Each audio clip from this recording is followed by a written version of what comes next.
Ah, alors,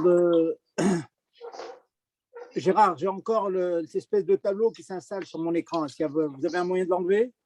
Si Nous, j'appuie dessus, on a des boutons. Nous, on a des boutons. On a un bouton qui s'appelle. Il y a un bouton, c'est quitter. Il y a un autre bouton, c'est continuer la réunion. Genre, j'accepte d'être enregistré. Vous n'avez pas de bouton, Raverbib? alors moi, je vais vous dire ce que j'ai devant moi. J'ai Centre Réunion, un temps cours d'enregistrement. Ouais, bien sûr, on parle de la même. Voilà. Mais il n'y a pas de bouton sur la pop-up? Moi, je vois aucun bouton. Aucun. En bas, c'est marqué quitter la réunion. Et à côté? Oui, mais voilà. En bas, à côté. donc il est clair, je ne vais pas la quitter. Donc, le propriétaire du compte et l'autre peuvent regarder des enregistrements, clou de Zoom et tout, etc., etc. Maintenant, comment enlever ce truc-là? Je ne sais pas perdre à chaque fois. Voilà, effectivement. Effectivement, ça réapparaît quand vous enregistrez. Voilà, effectivement. OK, alors on va commencer. 2 petites minutes déjà, et rêve tov à tout le monde, et chazak de vous accrocher donc à un shiur de halakha. Kol hashoneh halakha b'Israël yom, muftach lo shehu ben haolam haba. Vous m'entendez là? C'est bon? Très bien. Ouais. Donc on a une aftacha, on a une promesse d'être ben haolam haba. On ne cherche pas le haolam haba, on cherche à faire ce que Dieu il veut, mais c'est bien de savoir que il y a l'Abama qui nous attend parce qu'on s'investit. Et pourquoi la halakha plus qu'autre chose? Parce que la volonté divine, Dieu, il est partout, bien sûr. Melo kolar eskvodo, Dieu est partout. Mais il y a des endroits où il est particulièrement plus investi, au même titre que à l'époque du Mishkan, à l'époque du Beth Amikdash. Il était entre les Badé Aaron, il était vraiment le Icar de la Shrina, c'était dans un endroit précis géographique. Et maintenant, cet endroit précis géographique, eh bien, c'est tout simplement la Torah. On s'assoit, on ouvre un livre, on étudie pour la grandeur divine, pour apprendre la Torah, pour mieux s'investir dedans, pour mieux accomplir les dikdouké mitzvot, les détails dans les mitzvot, eh bien, on sait qu'on s'attache à Dieu. Et comme dit le Tanya dans le Perek He, 5e Perek, il dit on fait, on atteint, on accède à un yichud nifla, à une union nifla extraordinaire. Nifla en hébreu, ça veut dire ce que ça veut dire extraordinaire avec Dieu. Alors, bien sûr, on ne sent pas beaucoup, malheureusement pour nous, on ne le sent pas, mais on le sait, on a émouna que quand on étudie la Torah, et en particulier les halachot, qui sont l'expression de la volonté intérieure, limite de Dieu, donc on sait qu'on s'attache à Dieu. Baruch Hashem, donc c'est un grand scoop qu'on a. Juste 2 petites minutes pour apporter un enseignement de la paracha de cette semaine. Ish qui dort neder la Hashem. Lorsqu'une personne fait on traduit en français par un vœu, bon, pas ce qu'on appelle un vœu en français, il prend sur lui de se priver de quelque chose, ou bien il prend sur lui d'accomplir quelque chose que la Torah ne lui demande pas forcément. Donc il va prendre le vœu il décide, il a une grande attirance pour la viande, par exemple, il aime beaucoup la viande, on lui apprend que comme ça, la houte courir dans la viande, c'est parce qu'il est le plus recommandé dans la Torah.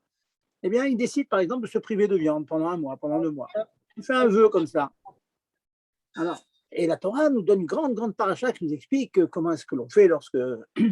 Et si on décide, une personne qui prend sur lui de dire « je ne vais pas manger de la viande devient pour lui assour, au même titre que du bassar nevela, de la viande nevela ou du chazir. C'est un lame, c'est malkout. Il faut bien savoir.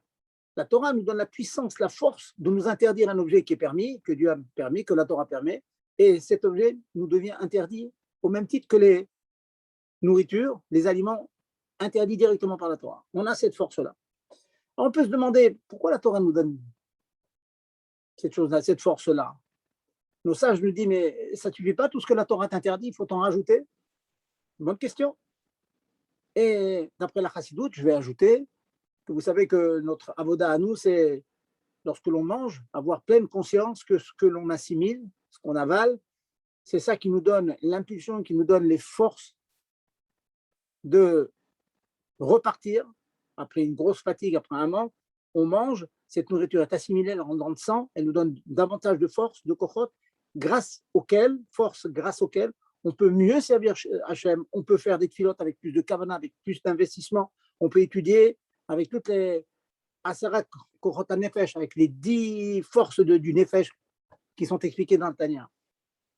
Et donc, ma pitome, que la Torah nous fait une grande paracha pour nous dire, eh bien oui, tu as le droit de te priver de certaines choses. Pourquoi je vais me priver? Pourquoi je ne vais pas manger cette viande qui va me donner des forces? Rava nous dit dans la Gemara, elle dit, si je mange bisra des tourins, si je mange de la viande de bœuf en plus, s'il vous plaît, hein, pas du poulet, de bœuf, eh bien, ça me donne des forces pour mieux étudier. Donc, vous voyez que c'est quelque chose d'extraordinaire. Pourquoi on s'en prive? Écoute, la réponse, elle est à l'intérieur vraiment de la question. La réponse, elle est tout simple. Il y a de multiples réponses, mais la plus simple, c'est que, certes, le but du juif, c'est d'élever la matière. Tout ce qui est physique dans ce monde, c'est fait pour être élevé à Dieu. Ce sont des ustensiles, ce sont des kélim pour s'approcher davantage d'Hachem. Quand on prend des pierres, on construit une choule. Dans cette choule, on va faire un mikdash me'at. On va prier, on va étudier. Toutes ces pierres deviennent kdoshot. Elles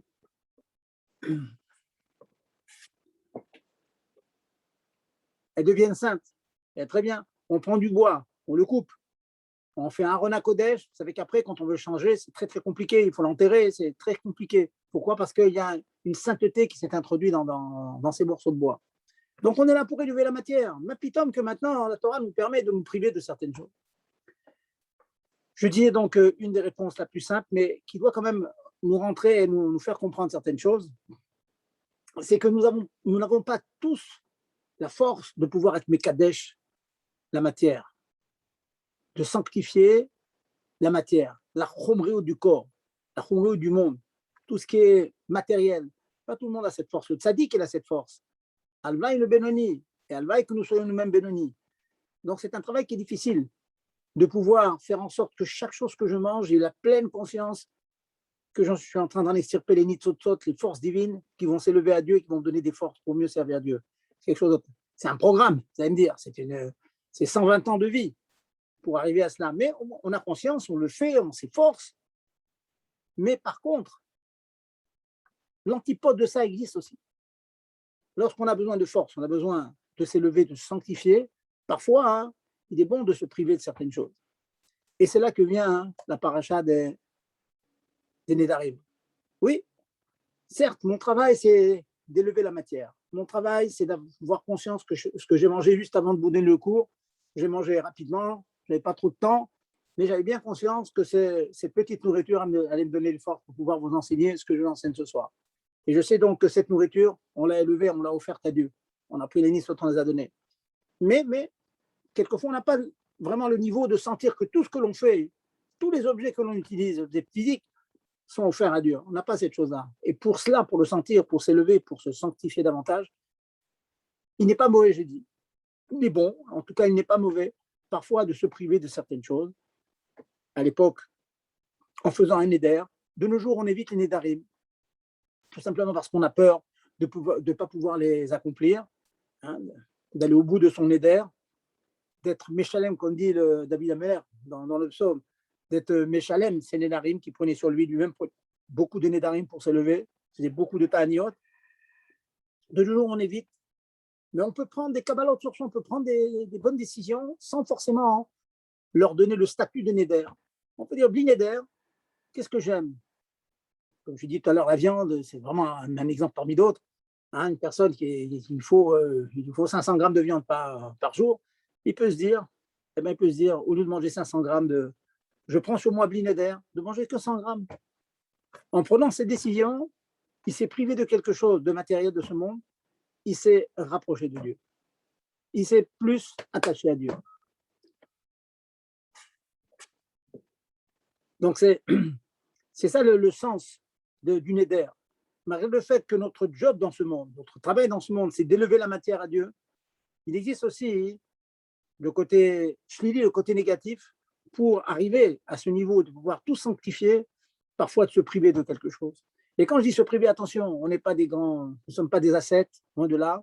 Puis le Baal Shem Tov nous a dit, et ça a été répété une multitude de fois par les Rebbeim, que notre avoda, ce n'est pas de faire des sigoufim, de nous faire souffrir comme c'était autrefois. Au contraire, on a besoin de nos forces. On est trop faibles dans nos générations, donc toutes les forces que l'on a, il faut les investir. Hein, c'est une guerre d'attaque pour amener l'Akdoucha dans ce monde, pour amener Mashiach dans ce monde, pour approcher tous les Juifs de la Torah, donc on a besoin de nos forces. Mais parfois, c'est peut-être une aide ça que je vous donne avant de commencer donc la halachot.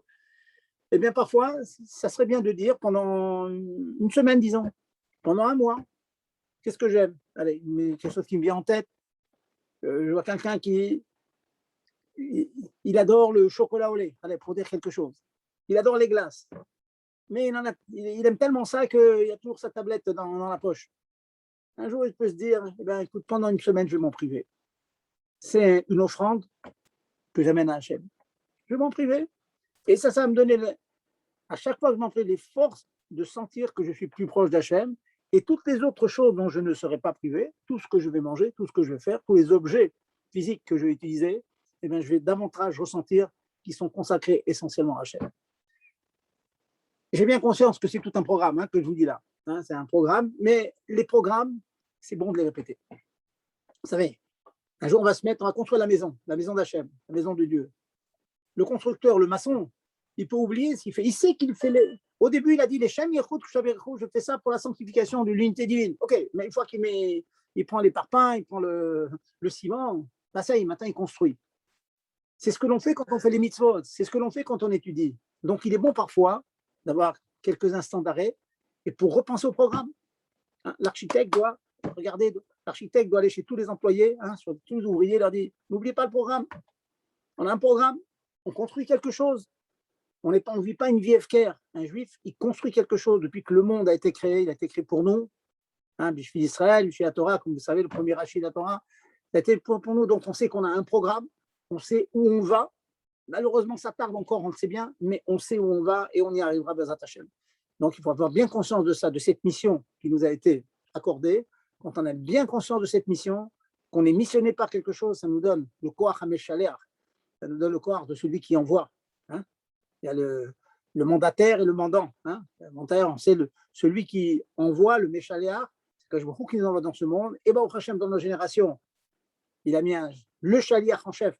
C'est le Rabbi qui nous a dit dans quelle direction il faut aller. Donc on sait dans quelle direction aller. On n'a pas de sapek, on n'a pas de doute dans notre tête. On sait ce que l'on doit faire et on le fait. Parfois en se privant, parfois au contraire en sanctifiant la matière et le matériel. Et on sait, Bezat Hashem, avec l'aide de Dieu, on va gagner. Voilà. Soyons positifs, on va gagner dans la tâche. C'est difficile, je ne connais aucun chemin qui donne du plaisir si on ne s'est pas fatigué dessus. Les foum tsahara agra, selon la fatigue, on a la récompense. Et j'ajoute, selon la fatigue, on a le ta'anoug aussi. Pour tous ceux qui ont travaillé, pour tous ceux que j'ai envie de vous dire, ceux qui ont fait du sport. J'ai un ami qui a fait du sport, et le plus grand plaisir que j'ai eu, c'est à la suite d'un immense travail, j'ai pu réussir à atteindre un certain niveau. Et ça, la Torah nous le demande.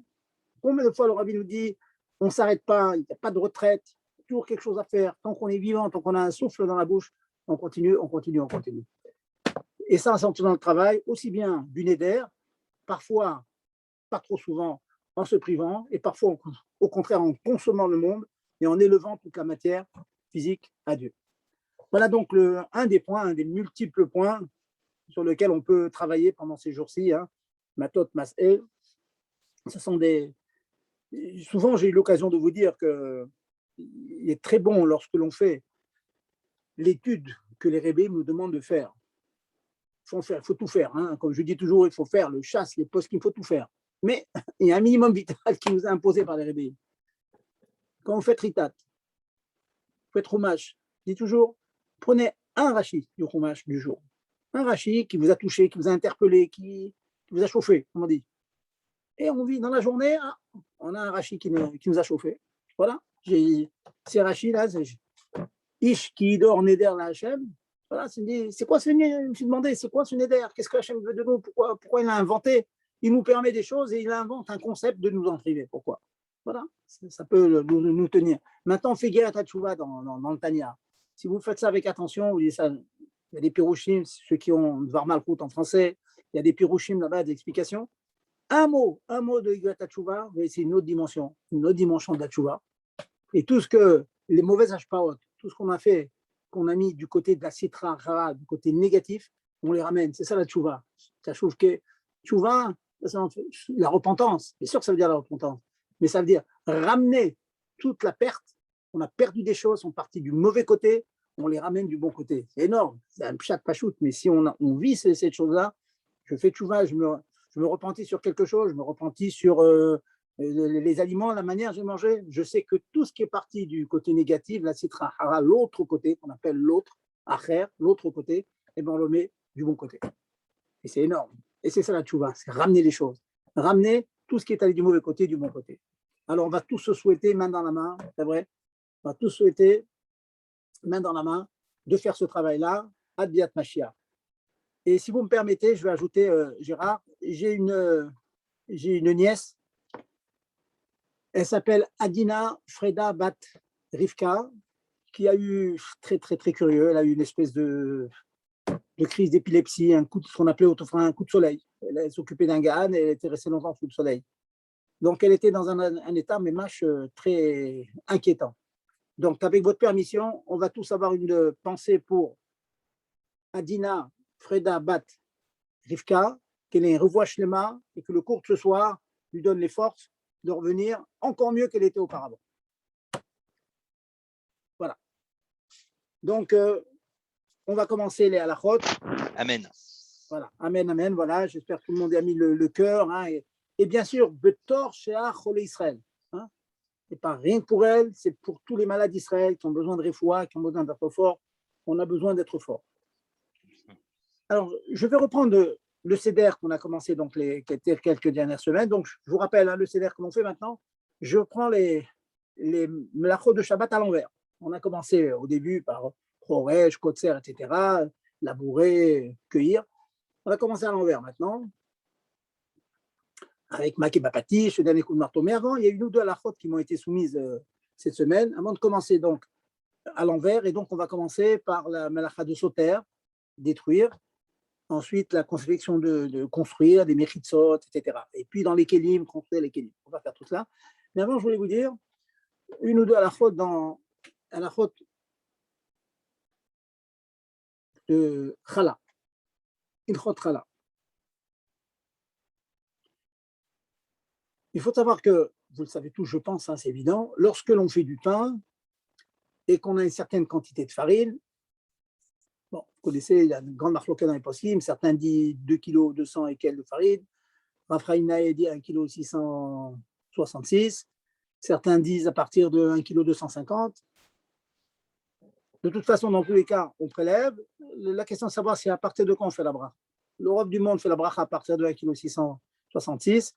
Certains font à partir d'un kg 250 en s'appuyant sur un mot du Tzemar Tzedek dans ses farines, dans ses écrits. La question maintenant, et quand je parle du poids, je parle des farines. Hein, je ne parle pas de la pâte mélangée avec l'eau. Je parle de la farine. La question est quelles sont les matières, quels sont les éléments avec lesquels on fait le pain et qui nous obligent à faire la chala. La réponse est comme Pessah, c'est les céréales. Le blé, l'orge, le seigle, le chibot cholin, l'avoine, les 5 céréales. Ce sont eux, ces céréales, qui exigent la chala. Pareil que Pessah, les céréales avec lesquelles on peut faire des matzot, kasher les Pessah, et desquels on est yotze, on est quitte de la matzah, et bien ce sont les matières, ce sont les céréales, les ochalim, avec lesquels il y a l'obligation de prélever la chala. Alors je voulais ajouter un petit chidouche ici, c'est que si on fait un pain, comme ça se fait beaucoup avec le bio, avec un mélange de farines différentes, le seigle, l'avoine, le blé, etc., mélangé, c'est pareil aussi. Si on mélange, si on arrive au chiour de chala en mélangeant les farines, ça marche aussi. La question qui se pose, ça qui bon, ce que je vous dis, c'est pas un chidouche, hein, vous le savez tous.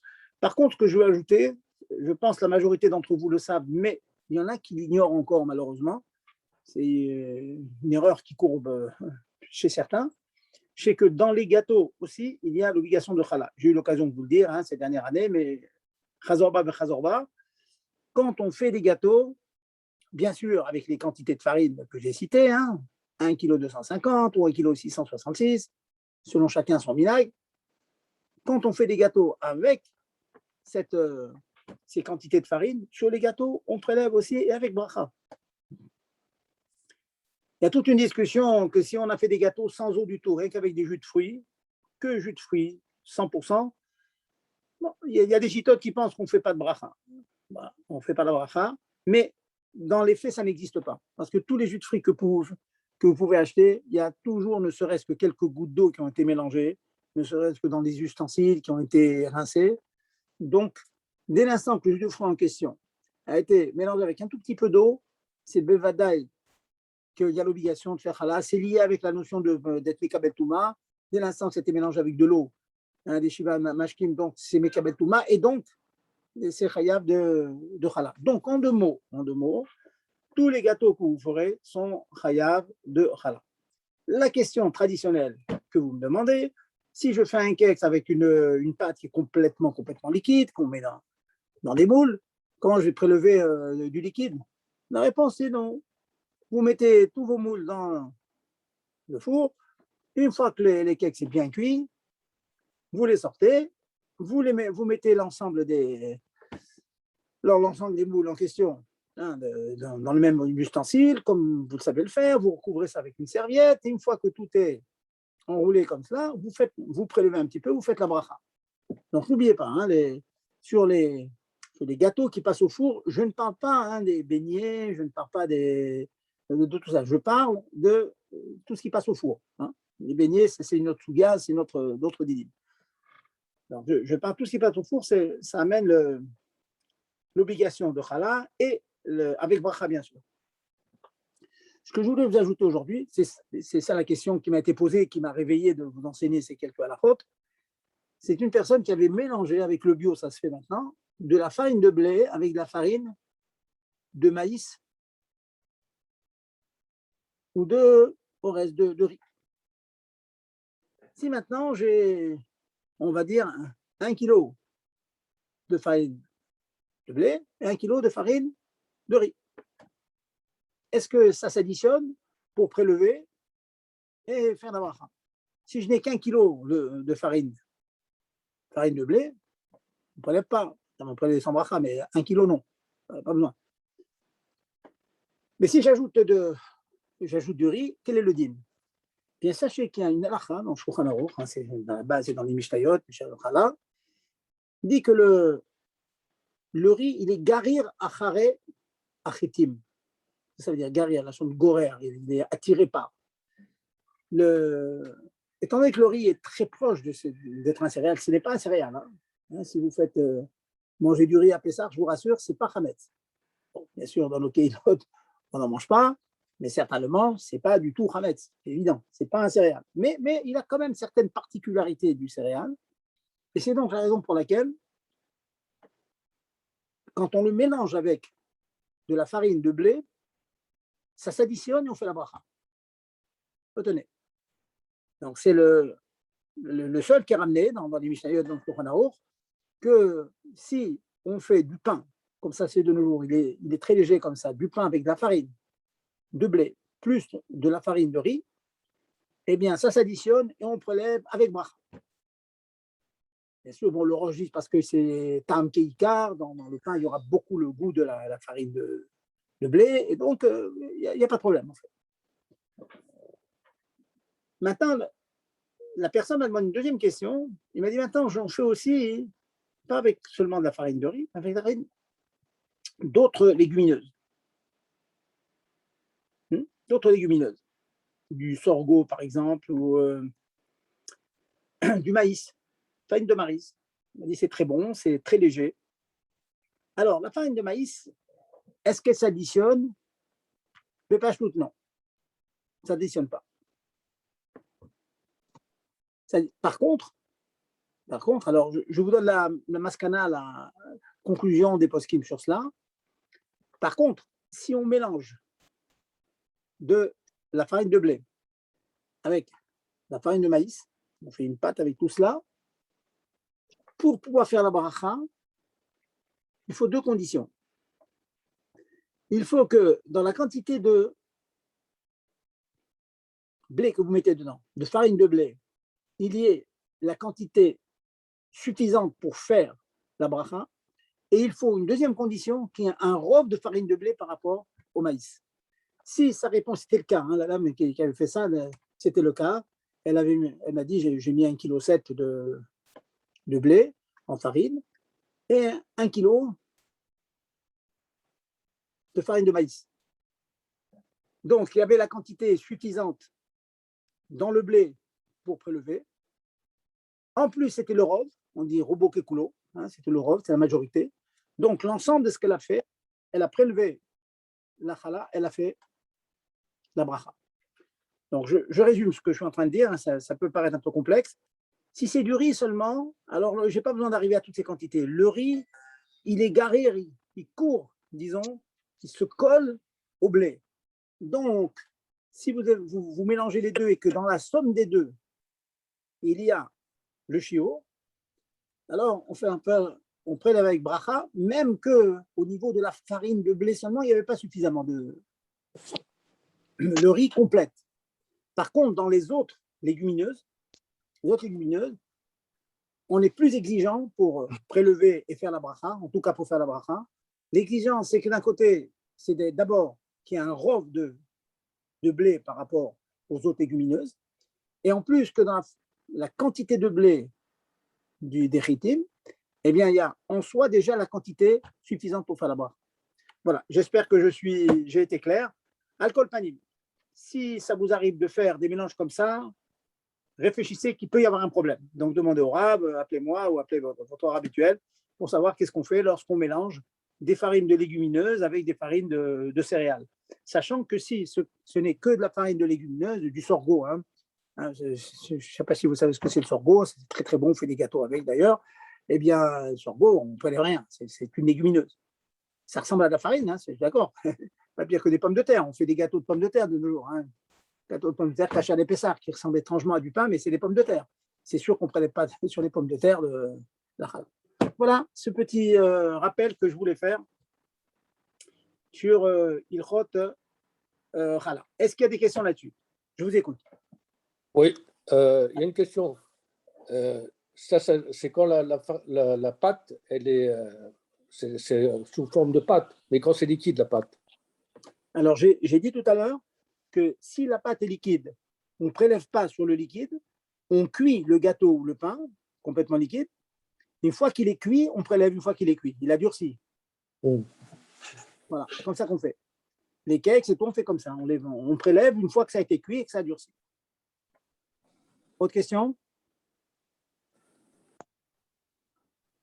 Pas de question? On avance? Bon, alors on y va. S'il y a des questions qui vous viennent pendant le shiur, il n'y a pas de problème, hein, vous m'interrompez ou vous attendez la hapsaka. Et on y va. Alors, comme je disais, on faisait maintenant les mlachot dans l'ordre inverse de la Mishnah. On arrive à la mlacha de Soter. Soter, c'est défaire, déconstruire, détruire. De même que construire, c'est une mlacha. De même, démonter, détruire, bien sûr, détruire dans un but positif. Hein. C'est Soter, comme on dit, c'est Soter al-menat libnot. Je casse pour construire mieux, ou parfois pour construire égal, quelque chose d'égal. Prenons des exemples. J'arrive directement aux exemples concrets, hein, parvenir sur le crèche, etc. Restons dans le concret. Imaginons par exemple que on a laissé le réfrigérateur avec l'ampoule. Par inadvertance, on a ouvert le réfrigérateur, on voit que l'ampoule est allumée. On pourrait se dire, bon, je vais enlever l'ampoule, de telle sorte qu'on pourra ensuite fermer et ouvrir le frigo. Eh bien, enlever l'ampoule, c'est déconstruire, c'est démonter. Démonter, c'est interdit. Et donc, il est interdit d'enlever une ampoule. Un autre cas aussi, on va voir tout à l'heure dans construire que faire une tresse, une jeune fille qui ferait une tresse comme ça pendant Shabbat, c'est interdit. Donc, puisque faire une tresse est assimilé à construire, défaire une tresse, c'est assimilé à détruire, à démonter. Donc, une personne n'aurait pas le droit d'ouvrir une tresse. Alors, demander, ça veut dire quoi? Il n'y a aucun moyen. Il est clair qu'une tresse, en général, elle tient parce qu'il y a au bout de la tresse une barrette, il y a un élastique. Donc maintenant, une jeune fille aurait le droit d'enlever l'élastique ou la barrette et dans son sommeil, bon, elle va bouger sur son coussin et puis la tresse va se défaire. Ça, c'est permis. Elle ne fait aucun acte meyouchat particulier pour défaire la tresse. Ça se fait tout seul. Mais sinon, si on le fait pour la défaire, hein, je sais qu'il y en a qui jouent, hein, les enfants qui jouent, après la détresse à défaire, il faut dire aux enfants que c'est interdit. Hein, c'est interdit, ça fait partie des Issourim, en principe des Rabbanan, mais c'est assimilé à Soter. Toujours dans Soter, alors, une halakha qui demande beaucoup d'études, c'est dans les Mékorotes, est-il permis de casser, de briser une serrure lorsqu'on ne peut pas accéder à la maison ou à Ron HaKodesh, par exemple? Ron HaKodesh. A-t-on le droit de casser la serrure? Casser la serrure, il est clair que c'est Soter, interdit. La question, c'est de savoir, est-ce qu'on pourrait demander à un non-juif de casser la serrure? S'il y a un sakana, bien sûr, c'est permis. Hein. Vous savez qu'il y a une halakha que quand un petit enfant est enfermé dans une chambre ou aux toilettes, par exemple, nos sages considèrent qu'il est en sakana. Il a la peur, la crainte, l'angoisse, il est en sakana. Donc, tout est permis, on a le droit de casser pour sortir l'enfant. Ça, c'est clair. Je ne parle pas de cela, je parle qu'il n'y a pas de sakana. Mais je veux accéder à ma chambre et quelqu'un a fermé ma chambre et je suis obligé de casser la serrure. C'est interdit. Bien que, apparemment, ça serait un issour des Rabbanan seulement parce que je casse pour casser, quoi, pour accéder à ma chambre. C'est pas évident parce que dans la mesure où on sait très bien que quand on tape une serrure pour accéder à la chambre, c'est avec une kavana derrière de réparer après. Donc c'est peut-être considéré comme sauter un antidote. C'est une stira, une cassure dans le but de reconstruire. Donc ça peut être à même minatora. C'est des discussions dans les poskim. Al-Kol Panim, si on peut demander à un non-juif, ça c'est la question. Donc, vous rentrez chez vous, est-ce qu'on peut demander à un serrurier, quelqu'un qui est à côté et qui va casser la serrure pour que vous rentriez? Ou bien, il n'y a pas moyen de laisser faire Torah à la choule, on a un Aaron à Kodesh, est-ce qu'on peut demander à l'homme de ménage de fracturer la serrure pour pouvoir sortir de Sefer Torah? Et bien, sachez que ce n'est pas du tout évident. Ce n'est pas du tout évident que ce soit permis. Malgré tout, même que ce n'est pas évident, je n'ai pas le temps de vous donner tous les détails, s'il faut vraiment faire la Souga Beyoun, sachez qu'il y a un éther, Peshat Adachak, en cas de besoin, que vraiment il y a une grande Kehila qui peut lire le Sefer Torah, et que l'on soit obligé, et c'est arrivé, j'ai eu des chefs comme ça, obligé de fracturer la serrure pour accéder au Sifré Torah, on peut le faire par un non-juif. Retenez cette halakha. Donc, sauter, casser une serrure, on peut permettre. Alors, il y a des détails, est-ce que le haron, il est grand, il contient Arbaim CA. S'il est grand comme ça, qui contient Arbaim CA, c'est 360 litres de volume, on touche un Issour Torah parce que il perd son digne de Kéli. Bon, je ne veux pas rentrer dans tous les détails, mais je donne le psak, malgré les marloquettes que l'on a, Beshat Ad-Dacha Gadol, si vraiment il y a besoin, on a sur qui s'appuyer pour faire en sorte qu'un non-juif, laisser un non-juif fracturer donc le haron, la serrure. Je continue. Donc, toujours dans les halachot de Soter, encore deux ou trois.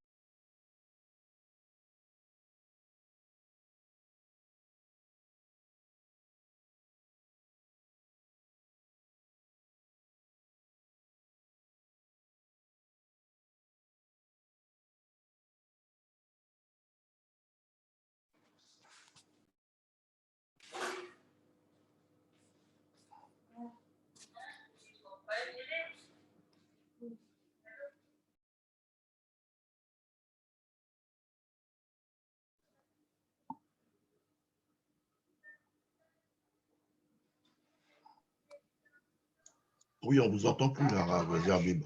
Ouais. En parlant de détruire, tu vois, c'est la connexion qui n'a pas supporté, quoi. Elle s'est auto-détruite.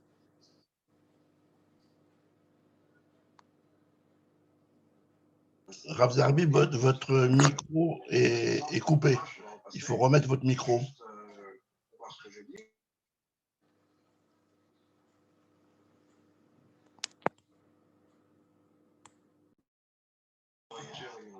Votre micro est coupé. Mettez votre micro en route.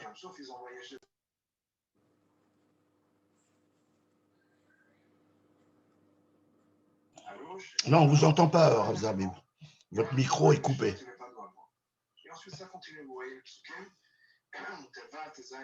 Là, vous m'entendez? Là, je vous entends, là, ça y est, c'est bon. Hop là. Voilà, on repart. Alors, donc, je disais que donc, enlever donc, les ports de placard des rails, c'est comme détruire. Donc, c'est complètement interdit. Faites attention parce que quelquefois, les rails sont un peu usés. On a une tendance à enlever, remettre, surtout pas toucher la porte qui est mise dans les rails, ni la mettre, c'est bonner, c'est construire, ni l'enlever, c'est sauter. Donc, tâchez de ne pas le faire, aussi bien dans les baies vitrées,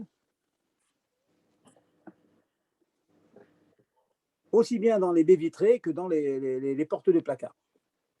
Voilà. Je continue toujours dans la mlacha de sauter. On va voir tout à l'heure qu'il y a une mlacha qui est bonnet, construire. Et on va voir que parfois, c'est interdit de mettre un paravent pour faire de réchouillotte. On va voir tout à l'heure. Par contre, on peut mettre un paravent entre les hommes et les femmes à la choule, par exemple. Il y a comme ça des méritsot sur roue qu'on déplace. Et puis, quand l'heure de mincha arrive, on les installe, on les déplace sur les roues, les femmes se mettent à leur endroit, les hommes. Il est permis aussi bien de mettre ces méritsot comme ça ambulantes sur roue, ou pas sur roue, hein, mais qui sont à rail, qui sont provisoires, c'est pas chose, ils ne sont pas toujours fixés. De même, on peut les défaire. C'est ce qu'on fait très souvent chez nous à la choule. Dès que la tuila est finie, eh bien, on enlève les mechitsot qui séparent les hommes des femmes. Les femmes vont dans un autre endroit et les hommes restent à la choule et on enlève carrément les mechitsot. Ça, c'est permis. Voilà.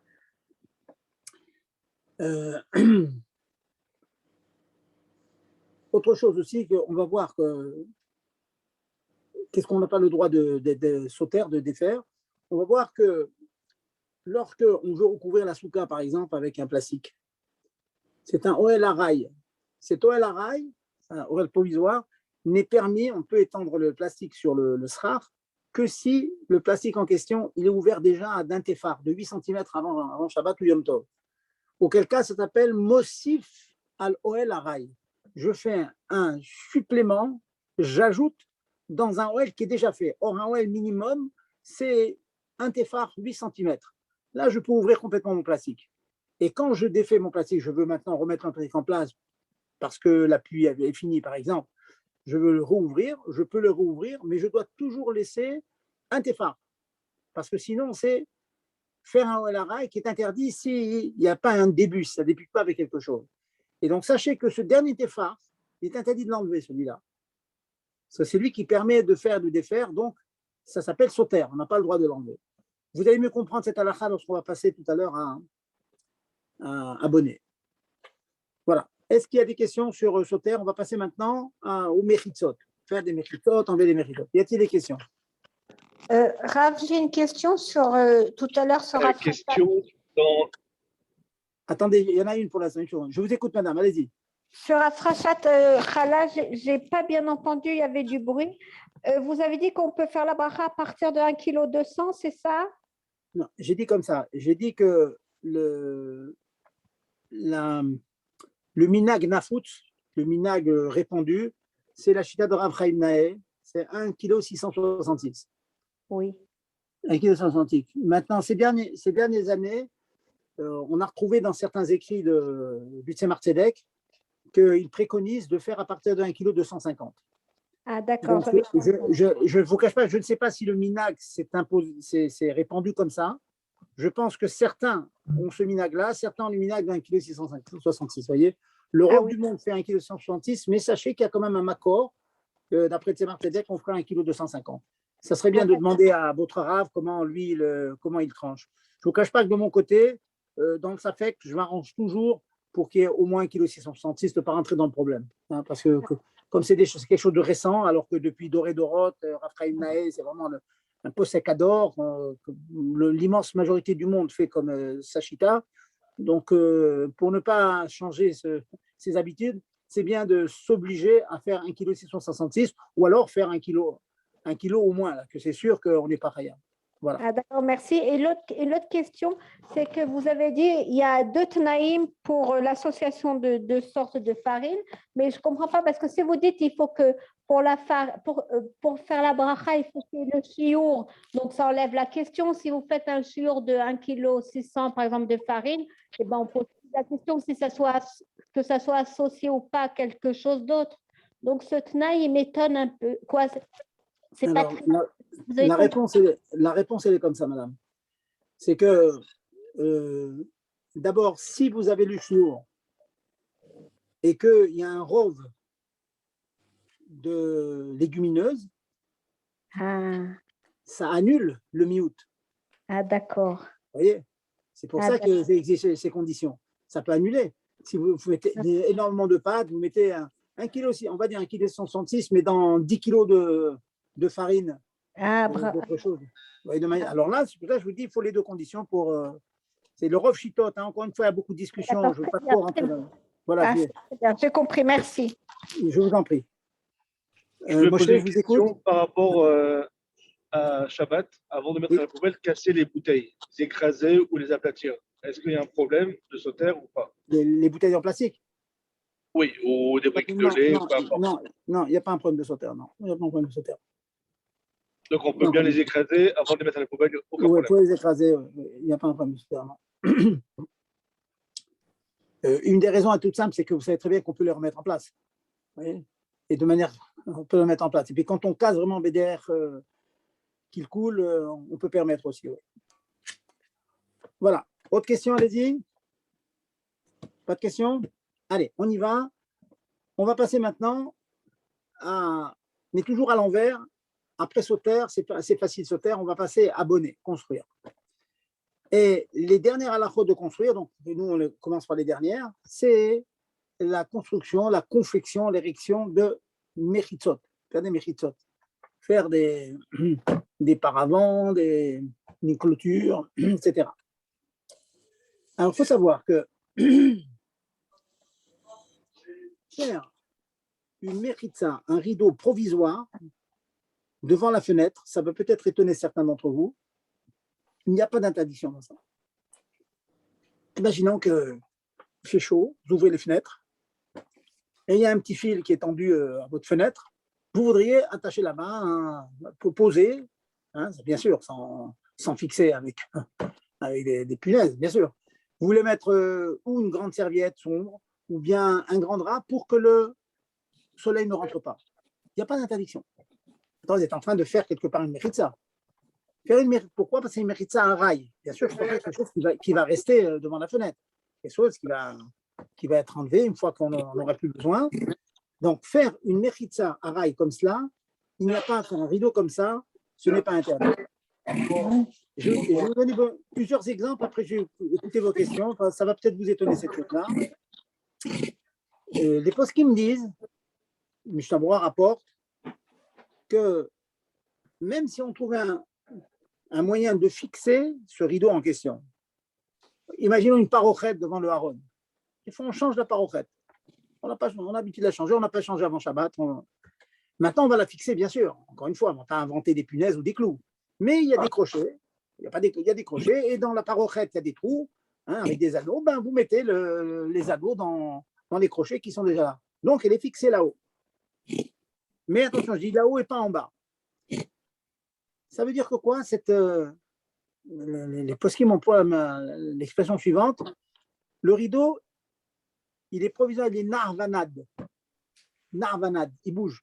Et s'il est entre deux pièces, il n'empêche pas les gens de passer. Vous savez qu'il y a quelquefois, par signaux, on met une espèce de drap entre deux pièces, et puis quand on veut traverser d'une pièce à l'autre, ben, vous rentrez dans le drap et c'est tout. Et puis il va vous passer sur les épaules ou sur la tête, mais vous traversez le drap. Vous voyez ce que je veux dire? Dans la mesure où ce drap, il ne vous empêche pas d'avancer, il bouge comme ça, il n'est fixé que le haut, mais pas en bas, ce n'est pas interdit de le faire pendant Shabbat. C'est un peu étonnant, mais c'est comme ça. Ça indique une méfoura noir sur blanc dans le Zaken. Simanchin Tenvav, à la tête, tu penses, à la tête, à la 9, c'est moutard, il y a un makor dans les Rishonim, etc., dans Rashi, dans la Gemara. Voilà, donc, ça c'est la première chose qu'il faut mettre ça. Maintenant, il est clair que si vous fixez le.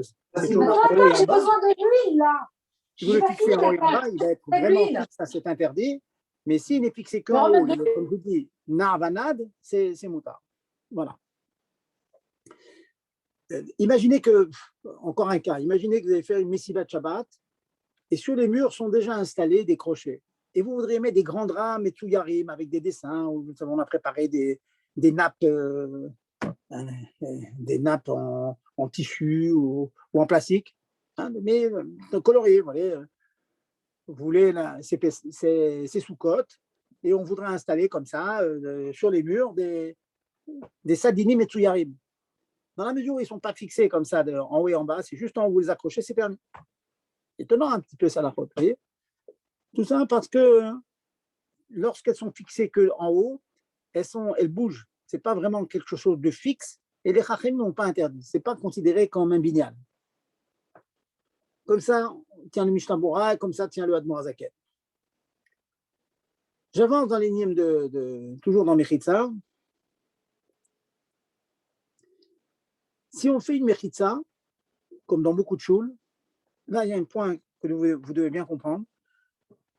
Imaginons qu'on ait une choule et la Ezrat Nashim, la partie qui est attribuée aux femmes, elle n'est pas bien déterminée. Elles n'ont pas une chambre, une salle pour elles.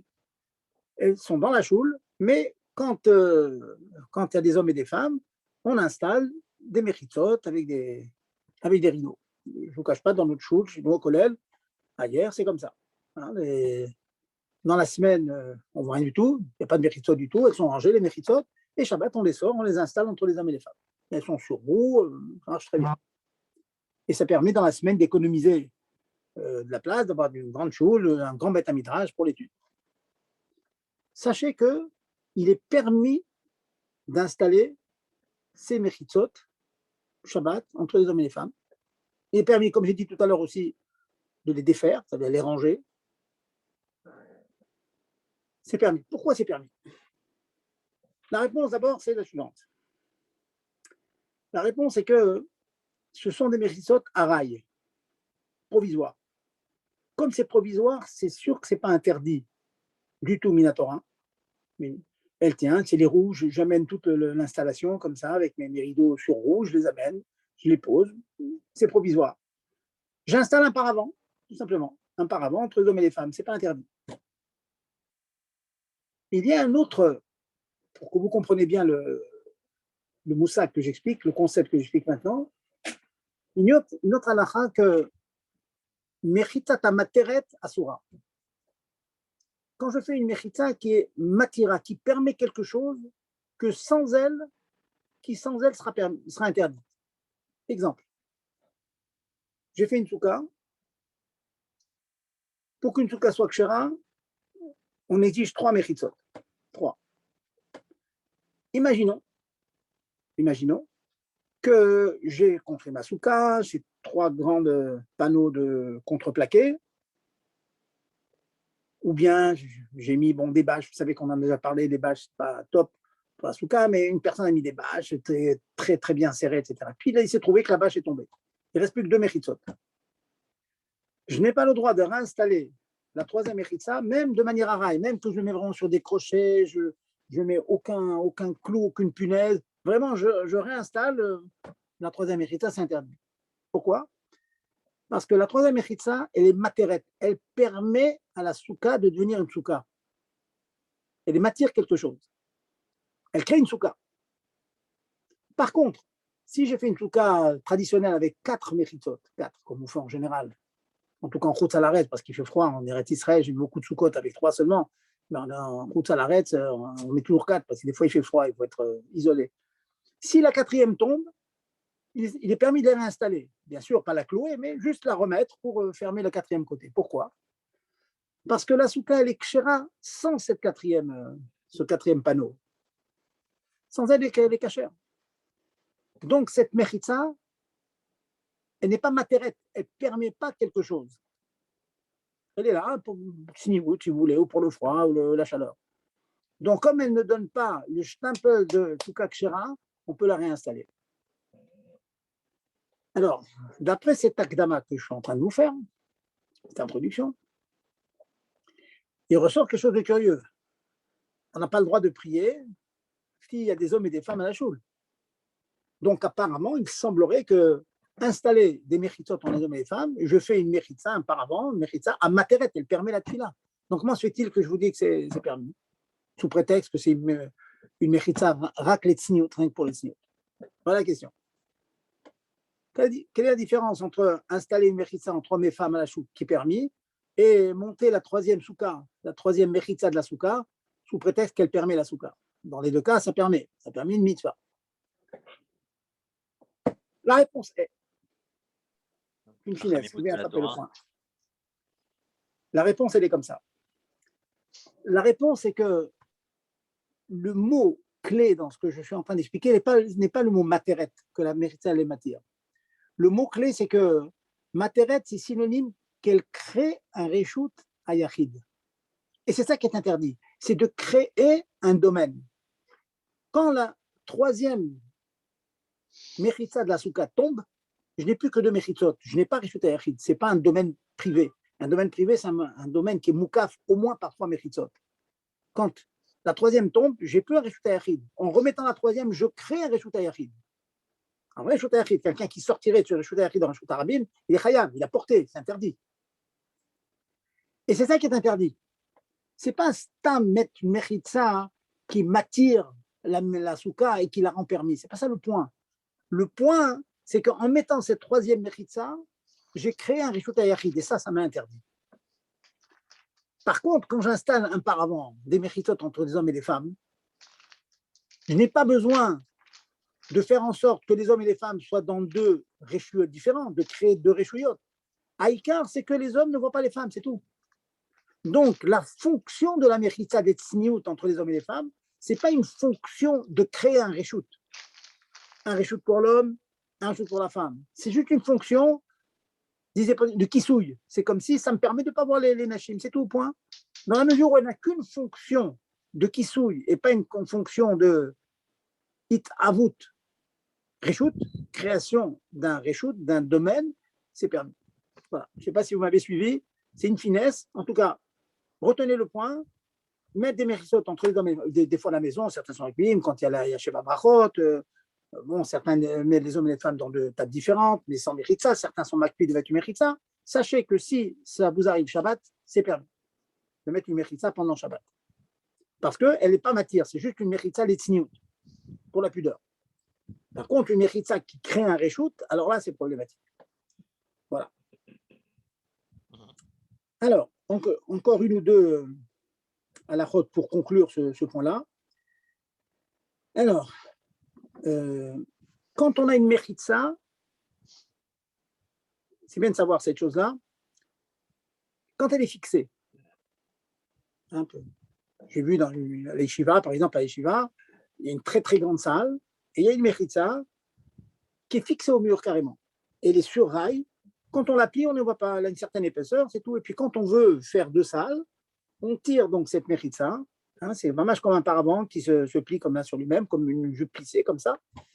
On la tire, elle roule sur des rails. Cette chose-là, même que c'est une méchitza tamateret, même que c'est une méchitza qui va créer une souka, par exemple, grâce à laquelle on va créer une souka. Imaginons que vous ayez une souka avec deux méchitzot, et la troisième, elle est sur rail, on peut l'ouvrir et la fermer. On a le droit de la fermer. Ah, voilà que, c'est étonnant ce que je dis, je me contredis. Voilà que je suis en train de cachériser la souka, puisque c'est grâce à cette troisième méchitza que je cachérise la souka. Mais je la cachérise comment? Je ne sais pas que je suis en train de mettre un panneau devant. Elle est déjà fixée. Elle est déjà fixée sur le rail, mais elle est ouverte. Une porte, une baie vitrée qui est ouverte. C'est le même din, c'est exactement le même din qu'une fenêtre qui est dans ses gonds. Si j'enlève la fenêtre de ses gonds, je la remets dans les gonds, je fais un Issour Torah, de bonnet Vessoter. Mais une fois que la fenêtre est mise dans ses gonds, je peux ouvrir, fermer, c'est la même chose que si je l'enlevais. Quand j'ouvre la fenêtre, l'air, la pluie rentre, le soleil rentre, etc. Mais dans la mesure où c'est fixé au binyan, c'est fixé à la maison, je peux parfaitement, j'ai tout le loisir de fermer et d'ouvrir. Pareil dans ce que je suis en train de vous dire. Dès l'instant que ma méchitza, elle est fixée au mur, je peux parfaitement l'ouvrir pendant Shabbat et Yom Tov, je peux l'ouvrir, même qu'il n'y a pas un tefach à la base, ce n'est pas une osafa, Et même que c'est kaboua, pachout, c'est quelque chose kaboua sur des rails et tout, j'ai le droit parce que elle est conçue comme ça. Pachout, c'est comme je vous dis, c'est une porte.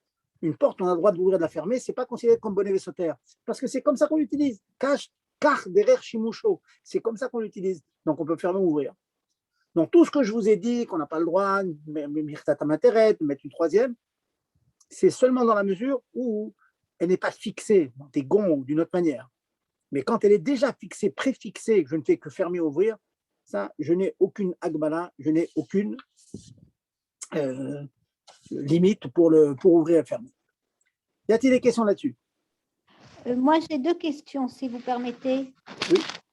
Est-ce qu'on a le droit, dans ce cas-là, s'il y a un cadre qui est tombé, ou par exemple, jeudi, il était sur la table, est-ce que j'ai le droit de le remettre sur le mur? Parce que vous avez dit qu'on peut mettre des draps sur le mur. Est-ce que le cadre, c'est aussi permis? Il y a une discussion dans les poskim, mais l'Europe des poskim permet de remettre, oui. Parce que sauf, même que quand on met un cadre, ça peut rester très longtemps. C'est vrai qu'un cadre, ça peut rester très longtemps au mur. Mais c'est quelque chose qui est fait qu'on déplace quand on peint, c'est des choses qu'on déplace aussi. Ah, donc, c'est pas qu'on est en train de dire, je suis en train de. Pourquoi ça serait interdit? C'est que si on dit que on est mévatel au mur, ça devient un chélek du mur. C'est comme si on faisait une peinture. Là, ça serait interdit. Mais un cadre, ça reste toujours quelque chose qui est accroché, mais que, bon, un jour, on change de place et tout. Donc, on a le droit, oui. Ah, et une deuxième question, est-ce qu'on a le droit alors d'ouvrir la capote d'un landau? Vous savez ce que c'est la capote d'un landau? On l'ouvre, on la ferme? C'est pareil aussi. Si la capote de landau, elle est fixée, vous avez mis les boutons pression avant Shabbat, pas que vous l'installez pendant Shabbat. En général, c'est comme ça qu'on fait. Vous voyez, les boutons pression sont déjà mis avant Shabbat et ça ne fait que ouvrir et fermer. Dans la mesure où le derrière, c'est d'ouvrir et de fermer, on a le droit, oui. Il ne faut pas un téphare d'ouverture avant de faire ça. Le téphare d'ouverture, c'est s'il n'est pas fixé. Par exemple, vous savez que dans le landau, le bébé est installé et sur le bébé, quelquefois, il y a une espèce de petit plastique comme ça pour le recouvrir. Je ne parle pas de la capote, vous voyez ce que je veux dire? Alors, oui. cette chose-là, très souvent, hein, on l'installe avant de mettre le bébé. Ah. Là, c'est problématique parce qu'il n'est pas fixé au landau. Vous êtes en train de créer le ON. Ah, mais d'accord. la capote en question, je parle dans la mesure où déjà avant Shabbat, et c'est le cas, j'en vois à la maison, mes enfants, ils en ont, la capote, elle est installée. En général, il n'y en a pas. Elle est là tout le temps, en général. Donc, ouvrir et fermer quand elle est installée, c'est comme le digne de la Mechitza dont j'ai parlé tout à l'heure. Une fois qu'elle est installée dans le système, on a le droit d'ouvrir et de fermer. Ah, d'accord. Et l'ombrelle sur le. C'est permis ou c'est pas permis? Oui, alors, avant de parler de l'ombrelle, on va parler du parapluie. Alors, le parapluie, il a fait couler beaucoup d'encre. Pourquoi ça serait interdit? Et j'ai envie de dire, même à Yom Tov, on peut porter Yom Tov. Ou Shabbat, je suis dans mon jardin. Pourquoi je ne pourrais pas mettre. Et même si vous dites que je n'ai pas le droit d'ouvrir parce que je crains un OL, j'ai envie de dire, bon, si je l'ouvre avant Shabbat, voilà les questions que tout le monde demande, eh bien, c'est ouvert avant Shabbat. Allez. Eh bien, sachez qu'il y a. Je vais vous dire, c'est un minag Israël. Shmirat Shabbat Kidreta parle de ça. C'est un minag Israël de ne pas utiliser un parapluie pendant Shabbat et Yom Tov. Alors qu'on pourrait trouver. Alors certains disent que quand on se déplace avec l'ombrelle, avec le parapluie, au fur et à mesure qu'on avance, on crée quelque chose sur soi. Bon, mais certains disent non, parce que j'avance. C'est pas quelque chose qui est créé, il avance avec moi, donc c'est un peu comme si j'avais un chapeau sur la tête. On ne dit pas qu'au fur et à mesure, je suis en train de créer un endroit ombragé. Bon, la conclusion, il y a un Chazoni, je parle de ça, le Poskim parle de ça, la conclusion, c'est interdit à cause d'un histoire des Rabbanan qui s'appelle Ouvdin Dechol. C'est un Maasechol, vous voyez, ouvrir comme ça un parapluie, se promener avec un parapluie, même Yom Tov ou Shabbat dans un endroit où il y a un héros, ça s'appelle Ouvdin Dechol. Il y a certains Issourim de Rabbanan, ça ressemble trop à un Maasechol, vous voyez, ça ressemble trop à un Maasechol, donc on s'en abstient. Par contre, les Poskim, ils disent comme ça. Imaginez que vous aviez une ombrelle, une balancelle, pas une balancelle. Vous savez ce que c'est une balancelle? C'est un peu comme une ombrelle, c'est une espèce de. Comme ça, on s'assoit à 2 ou 3, il y a une ombrelle dessus, et ça se balance. Certains ont ça dans leur jardin. Il arrive parfois que cette balancelle, elle tombe. elle tombe. Les enfants, ils ont joué, ils ont chahuté dessus. Alors la question, est-ce qu'on a le droit de la remettre en place? Quand vous la remettez en place, vous recréez l'ombrelle. Ouais. Alors, c'est l'occasion de vous dire une affaire très, très intéressante. On a des preuves que lorsque l'on crée un OL avec un Kéli, il n'y a pas d'interdiction. L'espace qui est délimité par un Kéli qu'on a retourné n'a pas un Shem de OL. C'est un Kéli, ça reste un Kéli. C'est curieux, mais c'est comme ça. Encore une fois, ça demande de la réflexion et voir toute la souga, mais c'est permis. Ça veut dire, je vous donne un exemple. J'ai vu une personne, par exemple, qui fait Shabbat, il ne voulait absolument pas retourner sa cuvette de Negelwasser sur son Kéli. Sachez que chez Chabad, le minac, ce n'est pas de recouvrir le. C'est bien de savoir ça. Bon, il y en a qui veulent le couvrir, la malo, mais sachez que ce n'est pas le minac comme ça de recouvrir le Kéli, où il y a un chérez qui va être touché. On peut laisser le Kéli découvert. Bon, maintenant, quelqu'un qui serait macpide, il va absolument prendre il a une grande cuvette comme ça, il retourne sa cuvette sur. Quelque part, il a créé un OL, tout l'espace qui est au-dessus du Kéli, hein, de la cuvette, c'est comme un OL. Eh bien, sachez, c'est permis. Parce que ça s'appelle un OL à l'idée Kéli. Un des Kéli, c'est Mouta. C'est un carcato. C'est intéressant, c'est que les poskim comparent aussi cette espèce de balancelle qui est tombée et qu'en la redressant, vous allez finalement refaire comme une espèce d'ombrelle. Vous êtes en train de mettre l'ombrelle est tombée, vous la remettez. Et non, c'est pas grave. Pourquoi c'est pas grave? Parce que sauf pour ça, c'est un Kéli que vous remettez en place. C'est pas un parapluie que vous êtes en train d'ouvrir ou une ombrelle qu'on est en train d'ouvrir, c'est un Kéli qu'on met en place. Donc c'est intéressant de savoir si vous en avez une de ces balancelles, si elle tombe, on a le droit de la remettre. C'est des chidushim que je suis en train de dire, mais comme ça, c'est la maskana des poskim. Voilà. Encore une ou deux à la route et puis on va passer à vos questions. On a le droit de. Ce sont des chômages qui sont très, très courants, donc c'est bien d'en parler. On peut continuer quelques minutes, là, vous êtes pressé. Gérard, Oui, Gérard, Allez-y, on vous écoute, Rav Zerbib. C'est bon, il y a oui, peut-être je sais que une- non, je veux pas prendre sur l'intervention d'un autre Rav. Je veux pas. Non, ne vous inquiétez pas, il y a des cours en même temps. D'accord, alors c'est bien. On est sur personne. La route est libre, Rav Zerbib. La route est Alors, libre. la route est libre. Gérard, si la route est libre, on va finir chasse et poskim ce soir, des attachés. Jusqu'à 45, c'est bon. Voilà. Alors, qu'est-ce que vous avez que le guerre, il a demandé à Hillel, si tu me dis toute la Torah sur un pied, je deviens juif. Alors, je vais vous faire la Torah sur un pied, il n'y a pas de problème. Ah bah, au Hachem. Alors, je disais donc, mettre une nappe sur une table. Une nappe, c'est moutard. Pourquoi? Parce que vous ne créez pas un espace, il n'y a pas un OL entre la nappe et la table. Donc, c'est permis de mettre. Le problème, c'est que quelquefois, souvent, la nappe elle dépasse et donc elle crée un OL autour. Alors, comme ça se fait mimer là, les poskim disent, comme cet endroit qui est en dessous, il se fait mimer là, ce OL se fait mimer là. Donc, ce n'est pas interdit. Donc, on a le droit de mettre comme ça une grande nappe. Toujours dans la même idée, on a le droit d'installer une planche sur les tréteaux. des tréteaux. C'est permis. Pourquoi? Voilà que je mets mes tréteaux, je mets ma planche, je suis en train de créer un OL en dessous. Alors, imaginons que je sois, écoutez bien ça, je suis dans mon jardin, il y a une pluie qui commence à tomber. Et j'ai beaucoup de fruits qui vont s'abîmer, ou j'ai des livres. Voilà, j'ai laissé des livres. Je n'ai pas le temps de les rentrer. Il me sera interdit de mettre des tréteaux, une planche dessus. Pourquoi? Parce que l'installation de la planche, c'est dans l'intention d'utiliser la partie qui est au-dessous de la planche. Ça veut dire que j'utilise cette planche comme OL, comme tente. Ma chaîne, Vous venez de dire que de toute façon, il n'y avait pas de OL dans les Kélim avec la bassine. Oui, mais là, ce n'est pas un kélim, c'est une planche avec des tréteaux. C'est un vrai binyan, ça. D'accord. Si je fais une hutte, je fais une maison en bois, c'est une maison. Hein.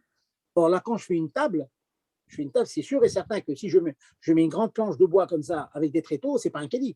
Je suis en train de l'utiliser comme. Donc ça veut dire si c'était une table, je veux dire pas une table que j'aurais assemblée moi-même, mais une vraie table, à ce moment-là, il n'y aurait pas le problème. Alors, quand de manière naturelle, voilà, quand de manière naturelle, il y a un OL qui se fait un OL, alors là, j'ai le droit. Et c'est la raison pour laquelle aussi, nous avons le droit, quand on installe la table, de quoi faire, de mettre des rallonges. Mhm. Alors là, c'est comme un peu une stira, parce que je peux mettre des rallonges. Si on dit que la raison, et on dit que la raison, c'est parce qu'en fait, je ne suis pas vraiment intéressé par les parties qui sont en dessous. Mais si je l'installe pour utiliser la partie qui est en dessous, alors là, c'est un problème. Là, c'est un problème. Donc, je résume ce qu'on vient de dire. Juste un point, si c'est bon de savoir. J'ai interdit les parapluies à cause d'Ouvdin des rôles. Sachez que quand même, si ça vous arrive, bon, en trop de salariés, c'est pas chayar, parce qu'on ne porte pas, mais en Israël, c'est chayar. Imaginez qu'il y a une grosse pluie, vous avez un grand carton, il vous est permis, dans la mesure où vous tenez le carton dans la main, de mettre le carton sur votre chapeau, sur votre tête et d'avancer dans la rue, si on peut porter, bien sûr. Pourquoi? Parce que dans la mesure où ce OL, je le tiens avec la main, c'est un hemcher de ma main, les postes qui me disent que ça n'a pas un shem d'OL. C'est très intéressant comme halakha. Donc, ça nous est permis, on peut sortir dans la rue avec un carton quelconque, une caisse comme ça, on la met sur la tête, et puis on est protégé de la pluie. Ça, c'est permis. Vous voyez? C'est bien de savoir. Et on a aussi le même éther, contrairement au parapluie. Si vous voulez utiliser Khazak, on veut mettre maintenant le talit sur la tête. Les postes qui me disent que dans la mesure où le talit, dès l'instant que vous arrêtez, c'est pas comme le parapluie, il reste toujours tendu, il reste toujours ouvert, tant que vous ne faites pas un masser de le fermer. Par contre, le talit, dès que vous arrêtez de le tendre, il se détend tout seul. Vous voyez, c'est des petits chiloukim qui nous disent la raison pour laquelle on a le droit. C'est pour ça que ceux qui ont le minag de faire Birkat Kohanim en étendant sur leur tête un talit, c'est permis. À Yom Tov et Shabbat, c'est permis. Parce que c'est un OL qui va se finir de lui-même, contrairement au parapluie qui va toujours rester OL. Même quand je le pose, il va toujours rester OL. Donc ça, c'est permis. Retenez cette chose-là. Hein, tenir quelque chose dans la main comme ça pour me protéger, ce n'est pas interdit pendant Shabbat. En tout cas, ce n'est pas interdit à cause de l'interdiction de faire un OL. Une dernière halakha aussi. Table pliante, dans les deux petites là, comme ça on boucle. OL. Donc, une table pliante dont les pieds comme ça se plient et puis se mettent, c'est permis aussi. Étant donné que c'est d'Arkobekar, c'est le derrière d'être fabriqué comme ça ne s'appelle pas faire un keli, binyan bekeli, parce que c'est son chimouche comme ça, de plier les pieds, de les déplier. Donc, quand vous avez une table comme ça, les tables de camping, etc., c'est parfaitement permis de les tirer de votre cave et puis d'ouvrir les pieds parce qu'ils sont fixés déjà sur le bois de la table et donc il n'y a pas de problème. Ça, c'est un. Autre chose aussi, je pense que c'est chahir certains d'entre vous, il est permis d'utiliser quand on a des lits superposés. Quelquefois, il y a un troisième lit dans les familles nombreuses, au Hachem, le Bourachot de Banim, il y a un troisième lit qui est sous celui du bas, qui est posé par terre. Voyez. Donc, quand vous fermez, vous créez un OL. C'est permis de faire ça quand même. Même que le fait de fermer, ça crée un OL, parce que tout l'espace de ce lit en question, il va être recouvert maintenant. Ça aussi, c'est permis. C'est discussion dans les post-kim, cette chose-là, mais c'est quand même permis. Donc, on a le droit d'ouvrir et de fermer donc, ces lits qui se glissent sous les lits superposés. Et là, Rav Zerbi, parce que je sais pas, c'est un peu le ridouche de la soirée, en tout cas pour moi, d'entendre qu'il n'y a pas de binyan avec des kélim. Là, pourquoi on ne dirait pas simplement, de toute façon, l'espace, il s'est fait. C'est le lit, en fait. Donc, c'est un binyan bekeli, en fait. Donc, Bon, c'est à réfléchir. Je ne vais pas vous répondre vite comme ça sur un pied en fin de jour sur cela, mais il y a un chilouk dak entre une cuvette qu'on retourne, une cocotte minute, vous voyez, une casserole, avec une table et un lit. Il y a quelque chose de pnimi dedans. On aura l'occasion d'en parler. Ok. Voilà, messieurs. Alors, je vous souhaite de bien continuer. J'espère que vous avez pris des notes. Il faut Chazorba et Chazorba qui coulent là-bas. Hein, répétez à vos femmes si elles ne sont pas là, et les femmes à leur mari, et qu'on continue. Hein. On va être Mossif, jusqu'à temps qu'on pourra dire adieu, Dai. Ça y est, Mashiach, bah. Koltou, bonne soirée. Beaucoup à observer. Merci. Merci, Koltou.